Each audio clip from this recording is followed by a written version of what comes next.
Assalamualaikum warahmatullahi wabarakatuh. Pada video kali ini kita akan ngobrol sedikit seputar fikih. Sebagian dari kalian mungkin pernah mendengar pernyataan semacam ini. Air satu ember yang terkena atau tercampuri dengan air mustamal, maka air satu ember tersebut dihukumi mustamal.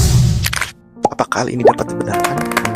Maka kalau kita lihat redaksi-redaksi yang ada dalam kitab-kitab fikih Syafi'i itu tidak akan menemukan kesimpulan semacam itu, karena dari banyaknya definisi tentang air mustamal, salah satunya bisa kita lihat dalam kitab Taqatus Sadidah Syekh Hasan bin Ahmad bin Muhammad Al-Qaf. Di situ menjelaskan bahwa yang namanya air mustamal adalah mustumila fi fardhu thaharah, air yang sudah digunakan dalam keperluan thaharah, yang mana di situ juga dijelaskan setidaknya ada 4 syarat. Konsep istimal ini berlaku. Pertama, konsep istimal berlaku dalam kasus air qalil, air yang sedikit, yaitu dunal kulatain, yang kurang 2 kula. Konsep istimal itu berlaku ketika digunakan dalam keperluan toharoh.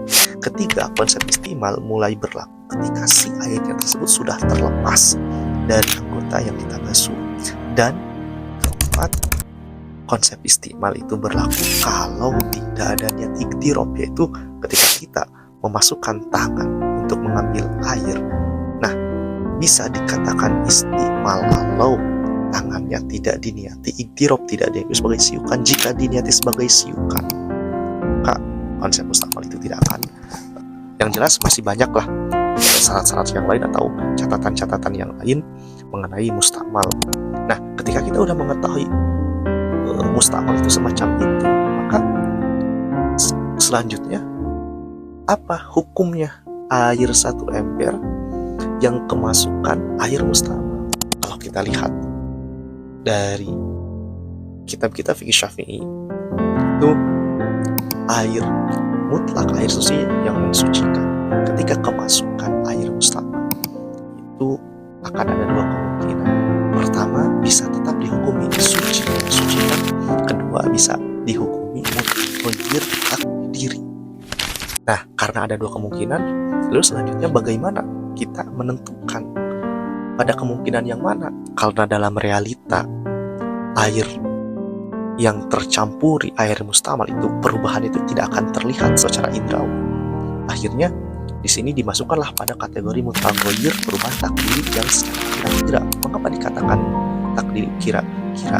Karena perubahannya itu dalam perkiraan. Karena perubahannya itu bersifat kira-kira, akhirnya kita harus meminjam hal lain untuk digunakan sebagai tolak ukur.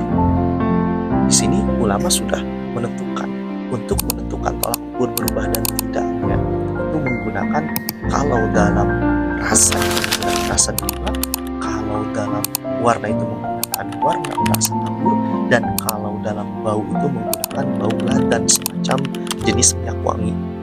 Nah, gambarannya seperti ini. Air satu ember kemasukan contoh 1 gelas air mustamal.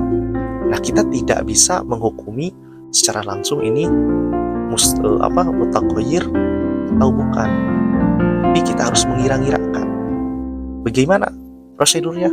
Kira-kirakan air yang ada dalam 1 gelas itu, andai itu delima, dapat memberikan efek perubahan kepada air satu ember.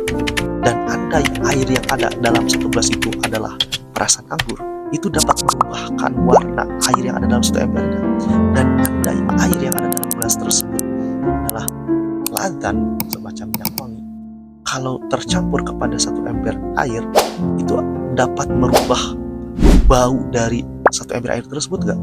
Ketika dikira-kirakan dengan 3 perkiraan tadi, kadar yang mencampur tersebut tidak dapat merubahkan air 1 ember, maka itu tetap suci mensucikan. Dan jika dengan mengira-kirakan dengan 3 perkiraan tadi, kadar air yang mencampur tersebut dapat merubahkan terhadap air 1 ember, maka itu dihukumi mutaghayyir takdiri.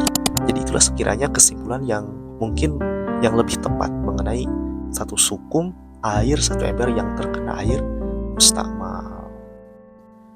Terima kasih.